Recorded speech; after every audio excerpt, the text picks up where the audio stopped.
J'imagine qu'au lieu de les J'imagine qu'au lieu de vouloir les tuer, je tenterai de vous protéger coûte que coûte et puis, sachant que je ne peux y arriver seule, je vous perdrai.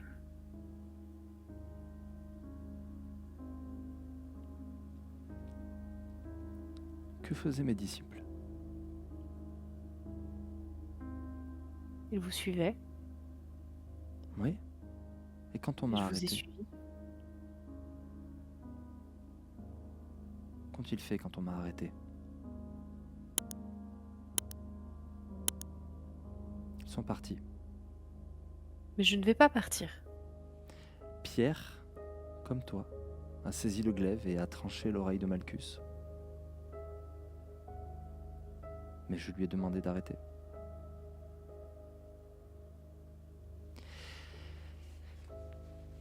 Ces personnes vont entrer et feront comme les Romains ont fait jadis, ignorant que je les aime, comme je t'aime toi, et qu'il n'y a rien qui fait plus de mal à un père que de voir ses enfants se battre à mort ensemble. Je l'ai vu trop de fois. Ce que faisaient mes disciples avant de perdre courage, c'était d'apporter la bonne parole, c'était d'évangéliser et de convertir les cœurs. Isaïe a dit: « Pourquoi me réjouirais-je de la mort du pécheur, oracle du Seigneur, alors que je peux le voir continuer à vivre et se convertir ?»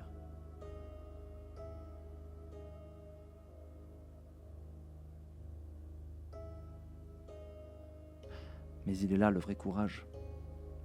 Renoncer à la facilité de donner la mort, quand on a la toute-puissance dont tu as hérité, comme certains d'entre vous, certains élus qui auraient dû être des guides, mais qui sont bien loin de la mission qui leur était destinée.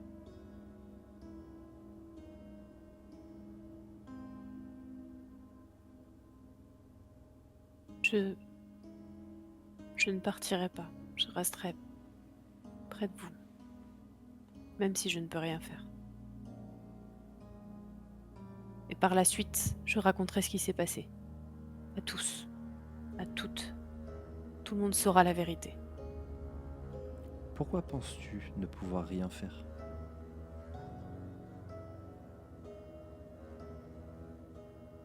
Parce que je ne suis qu'une femme, seule, avec une épée dont je ne peux pas me servir, avec des forces qui ne sont pas illimitées, parce que ils sont nombreux ceux qui voudraient vous faire du mal, et trop peu ceux qui vous protégeraient. Alors tu n'as toujours pas compris. Il te prend le visage dans ses mains. Il t'embrasse sur le front. Il se recule pour te regarder. Pourquoi leurs balles n'ont pas pu nous atteindre quand tu m'as fait entrer en ces lieux ?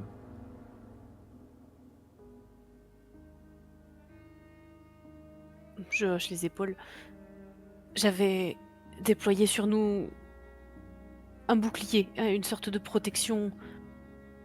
Oh, je vois. Pourquoi l'aveugle Bartimée a-t-il vu ? Pourquoi la femme hémorroïs, impure parmi les siens,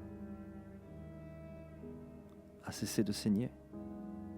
Pourquoi le sourd a entendu ? Pourquoi Lazare a pu prendre son grabat sous le bras et se remettre à marcher ?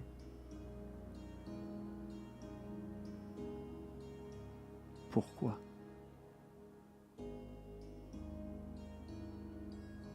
Parce qu'ils ont eu la foi. C'est la seule chose qui les a sauvés.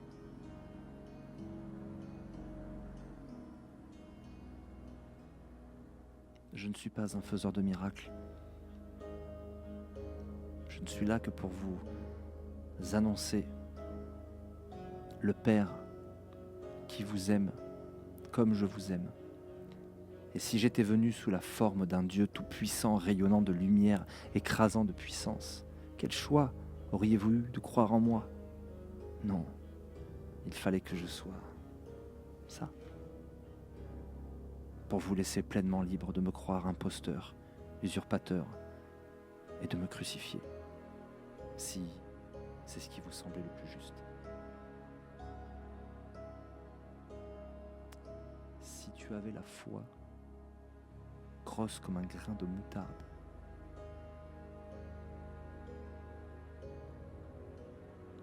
ta magie te semblerait bien peu de choses à côté de ce que tu pourrais accomplir.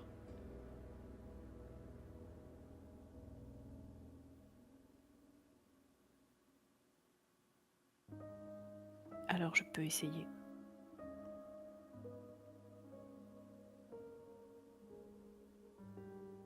Que veux-tu pour toi et que veux-tu pour les hommes? Ah, 2 questions délicates. Si tu pouvais choisir, à quoi ressemblerait ce monde demain?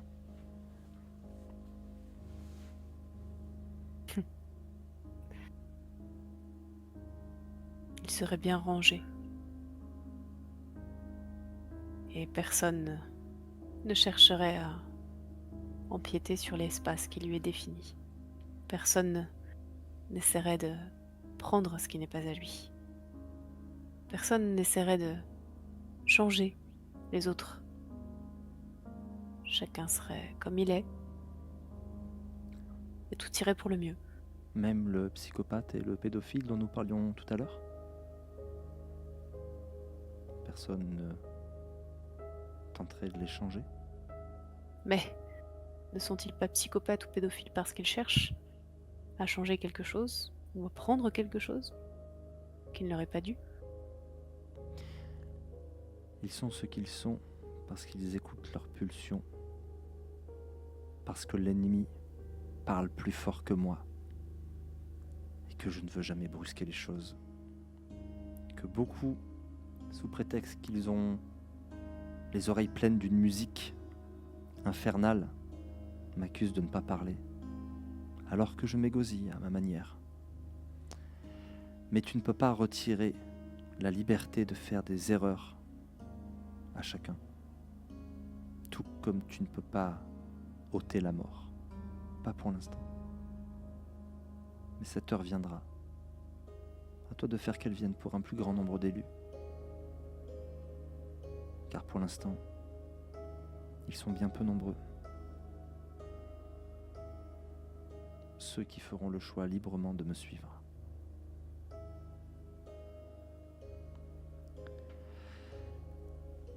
Nos invités arrivent.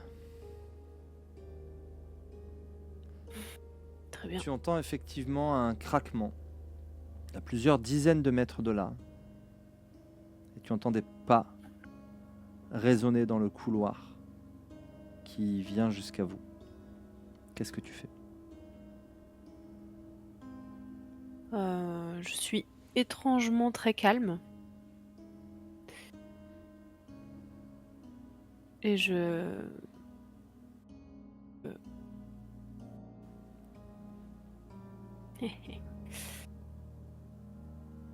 me tourne vers la porte et j'attends que les assaillants arrivent. Ils arrivent dans la chapelle.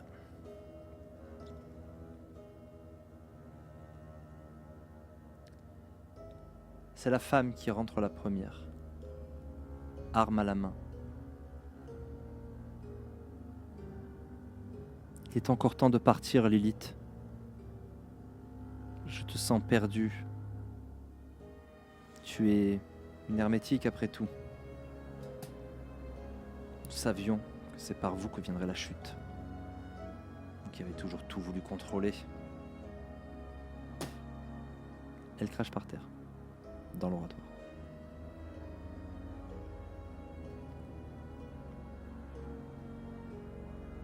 Nous sommes depuis des siècles détenteurs de ce qui est juste et de ce qui ne l'est pas. Concernant la foi, tu devrais nous faire confiance. lorsque l'on te parle de cet homme, car il est le rejeton du mal,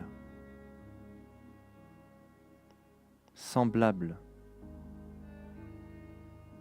à celui qu'il prétend être, mais une illusion.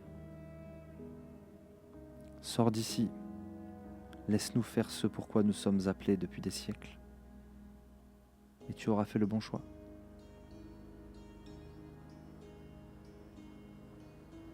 Je reste digne. Je vais tendre la main vers Emmanuel pour qu'il attrape la mienne. Il l'attrape. Et je vais dire très calmement. Je lui fais confiance car j'ai vu ce dont il était capable. Comment osez-vous juger un homme et une femme que vous ne connaissez pas? Comment osez-vous prétendre que nous sommes ce que nous ne sommes pas? Comment pouvez-vous ne pas avoir foi après tout ce qui s'est passé autour de cet homme? Parce que nous connaissons les textes, nous savons que beaucoup viendront en son nom et qu'à l'arrivée des derniers jours, les faux prophètes se multiplieront. Nous savons que ce sont là les armes de l'ennemi. Nous savons reconnaître parce que nous n'avons jamais cessé d'avoir la foi. Et vous, vous avez la foi depuis quoi? Avant-hier? Ça y est, vous avez rencontré la vérité. Nous la suivions avant même d'être nés.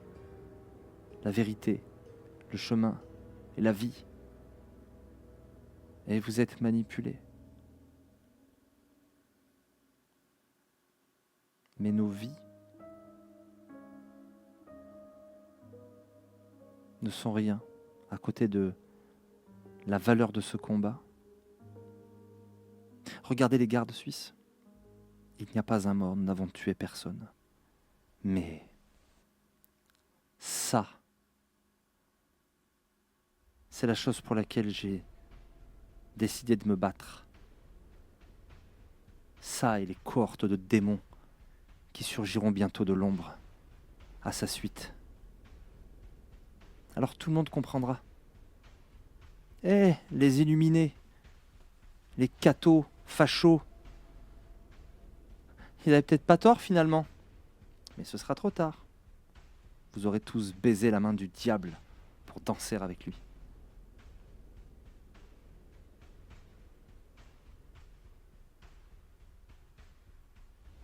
Je ne sais pas danser.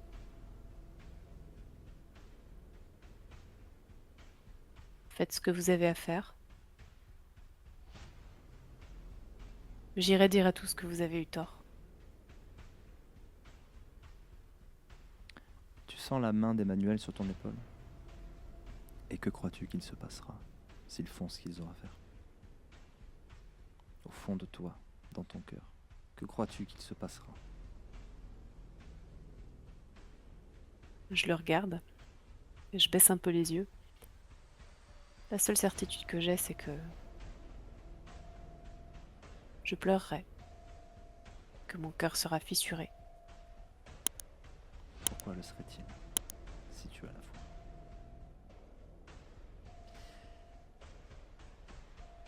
Elle prend son arme.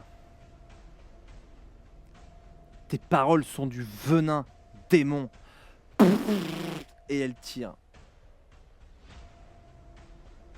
Ferme les yeux. Les balles vont frapper le mur derrière vous, taper l'ostensoir au milieu duquel brillait l'hostie blanche et le perforer. Les balles ne vous toucheront pas. Et pourtant, tous les chargeurs vont se vider. Vous êtes en face. Tu finis par ouvrir les yeux, par voir des balles, des armes tirées comme s'ils tiraient à blanc et ping, ping, ping, ping, ping, ping, ping, tu entends tout autour de toi. Et le silence, à nouveau. Ils se regardent tous interloqués. Quelle est ton attitude dans cette odeur de poudre, cette fumée, et les regards de ces trois qui comprennent pas ce qui s'est passé. Je retiens mon souffle. Je je retiens mon souffle et puis je me tourne vers Emmanuel déjà pour vérifier qu'il est pas touché effectivement, c'est pas juste moi, qu'il a pas pris une balle perdue ou quoi. Il a visiblement pris des balles. Mmh. 2. Quand tu te retournes, il a encore les bras en croix. Il a pris une balle dans chaque main. Et de ses mains, trouées, s'écoule du sang. C'est tout. Une balle parfaitement au milieu de chaque main.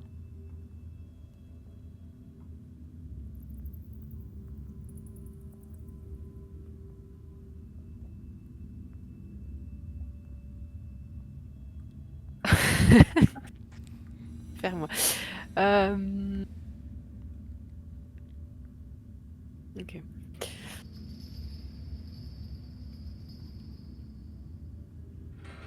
Avoir la foi ne m'empêchera pas de pleurer si vous n'êtes plus là. Parce que je reste humaine, avec des failles. Est-ce que ça n'est pas ce qui nous rend attachants, à vos yeux?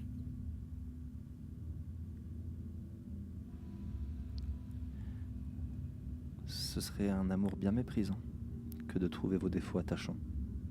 L'amour le vrai, c'est celui qui aime au-delà des défauts.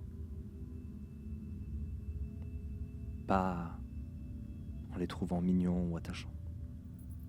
Vous savez être horrible parfois, mais pas au point que je vous déteste. Je ne peux pas, j'en suis tout bonnement incapable. Vous êtes ma chair, tous. Même le plus Eux? laid. Eux les premiers. Pourquoi leur en voudrais-je d'être dans l'erreur? Eux, ils ont les bras ballants, ils sont mutiques. Ils se regardent comme ça et tu vois dans leurs yeux se détruire leur certitude, tu vois.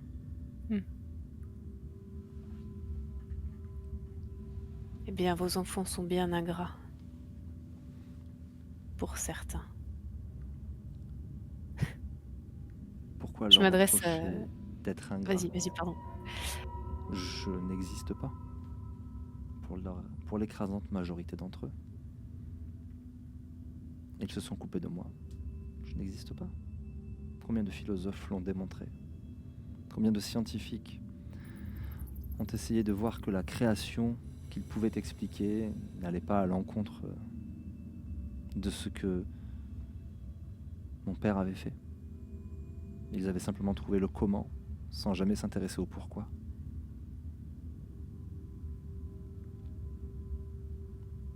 Ils sont peu nombreux ceux qui croient encore, ceux qui croient véritablement. Mais peut-être qu'avec ton aide, ils seront de plus en plus nombreux. Mais cette magie est dangereuse. Et on ne va pas pouvoir la laisser entre toutes les mains. Alors Pardon, vas-y. alors il me faut choisir ceux qui suivront? Ceux qui seront dignes de suivre? Quand comprendras-tu qu'ils le sont tous? Quand ils arrêteront de vouloir votre mort? La moisson sera généreuse. Et les moissonneurs seront peu nombreux. Mais vous avez de beaux outils aujourd'hui, vos médias. Pour une fois, ils serviront peut-être à quelque chose de bien. Lâchez vos armes. Et venez. Suivez-moi. La femme tombe à genoux. Se met à pleurer. Et alors qu'il passe à côté d'elle en lui mettant simplement une main consolante sur l'épaule, elle baise le pan de son pantalon. Et il la relève. D'une main, il lui sèche une larme. L'époux est de retour. Il n'est plus l'heure de pleurer. Suivez-moi. Et vous sortez de ce petit oratoire. Tu as un regard vers l'ostensoir. Alors peut-être que tout le monde ne sait pas ce qu'est un ostensoir. Un ostensoir, c'est cette espèce de soleil au milieu, en or, enfin ou en tout cas doré, au milieu duquel on place une grande hostie consacrée pour l'adorer. Et quand vous sortez de là, une balle est allée se loger là où était cette hostie. Et vous allez retraverser, repasser devant la Pietà.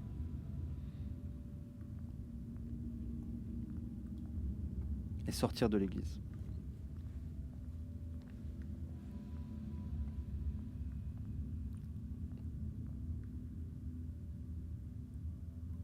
Il y a plusieurs corps sur l'esplanade.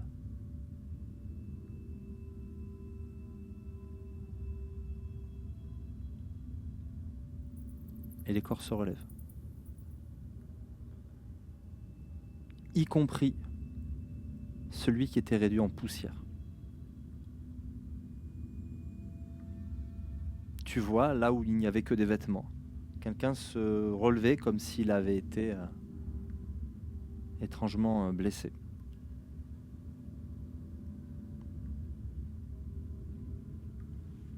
Que fais-tu ?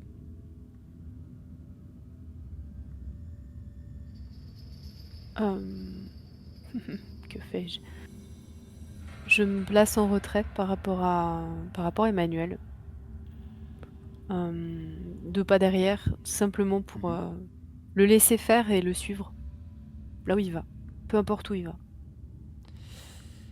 Tu vas marcher vers lui et tu vas le voir les autres se lever.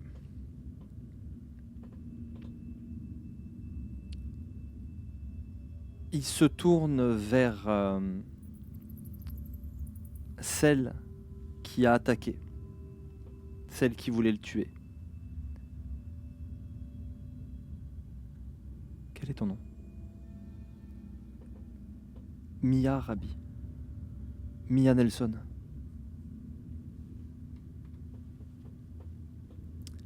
As-tu un téléphone ? Je voudrais que tu mettes quelque chose sur les réseaux. Elle va le filmer. Il s'est passé beaucoup de choses cette nuit. Des gens sont venus et je suis devenu pape. Il y a eu des heurts. Mais Dieu merci, il n'y a pas eu de mort. Les choses se sont apaisées. Maintenant, je vais appeler à moi ceux qui veulent me suivre. Il y a 2000 ans, je suis venu apporter l'amour et la paix. Et vous avez eu 2000 ans pour vous les approprier l'un et l'autre. La mort fait aussi partie du programme.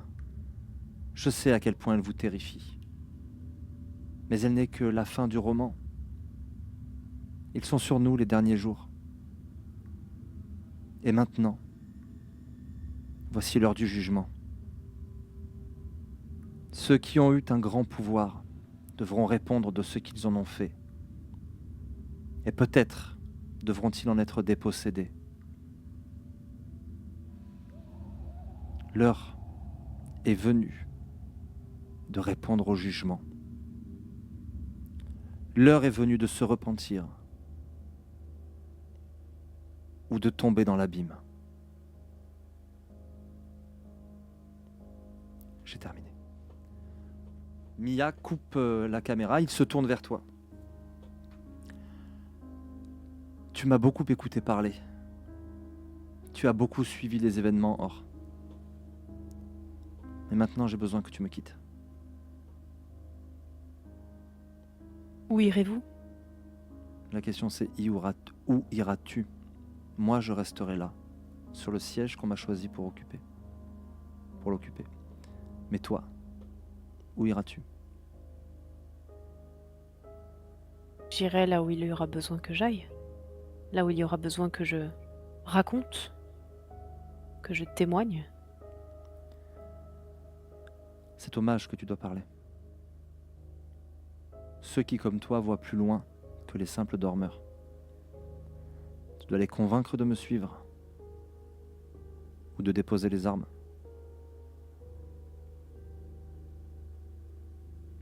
Tous, Autant que tu le pourras. Commence par le conseil. J'ai entendu dire qu'il se reformait.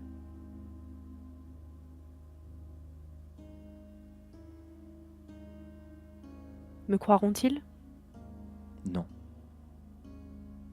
As-tu la foi?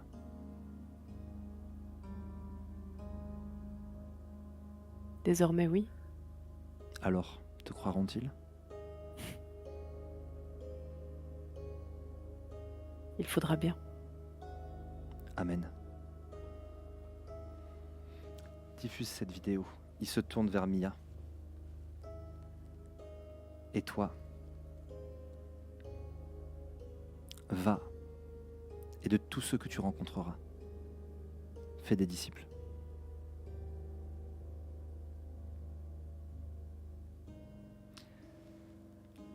Que vas-tu faire? Où vas-tu partir? Que se passe-t-il dans la tête de Or, qui est libéré de ses tocs? C'est définitif? Ça, je ne spoilerai rien, mais pour l'instant, c'est toujours le cas. Ok. Alors c'est de façon très lucide, très calme, que je vais faire en sorte de retourner chez moi. Enfin chez moi, pas chez moi, mais auprès d'Oswald, et lui demander de réunir le cercle, de réunir le conseil. Parce que j'ai à leur parler, ce que j'ai à leur dire est non pas important, essentiel. J'ai eu un message pour ma part. Lequel?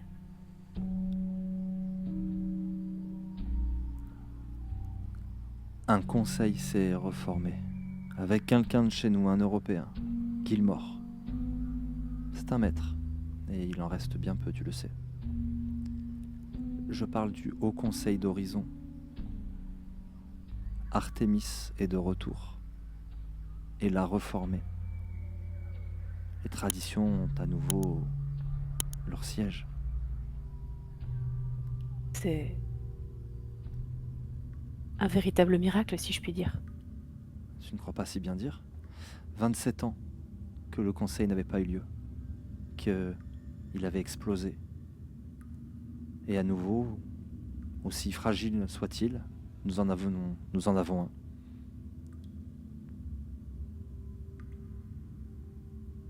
Tu veux leur parler? Plus que tout au monde. Je vais t'arranger un rendez-vous avec Gilmore.